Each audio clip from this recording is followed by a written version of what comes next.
কোনো ভিডিও আমি আগে আপলোড করিনি। আমার তো খুবই ভালো লাগছিল। তোমাদের কেমন লাগলো সেটা কিন্তু আমাকে কমেন্ট সেকশানে জানিও। তো আমি কিন্তু এটা পুরো একা একা সাজাইনি, আমাকে কিন্তু এখানে অনেকটাই অর্ক হেল্প করেছিল।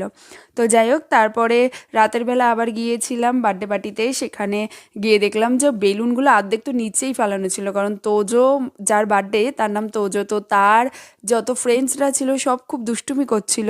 তো তারপরে আমি সব বেলুনগুলো আবার ওপরে নিয়ে গেলাম, নিয়ে গিয়ে আবার ওদেরকে একটু বুঝিয়ে সুজিয়ে শান্ত করে রেখেছিলাম, কারণ ওরা খুবই দুষ্টুমি করছিল। আর এটা হচ্ছে রাজাদা আর রুমাদি, এদেরই বেবি তোজো, এরই বার্থডেতে আমরা গিয়েছিলাম।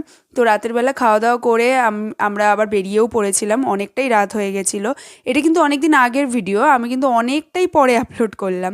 তো যাই হোক, বাড়ির পুরো ডেকোরেশনটা আমি বাইরে থেকে তোমাদেরকে দেখাচ্ছি, দেখো কতটা সুন্দর লাগছে পুরো বাড়িটা দেখতে। তো আবার কিন্তু দেখা হচ্ছে তোমাদের সাথে নেক্সট মিনি ব্লগে। ততদিন ভালো থেকো, সুস্থ থেকো, টাটা।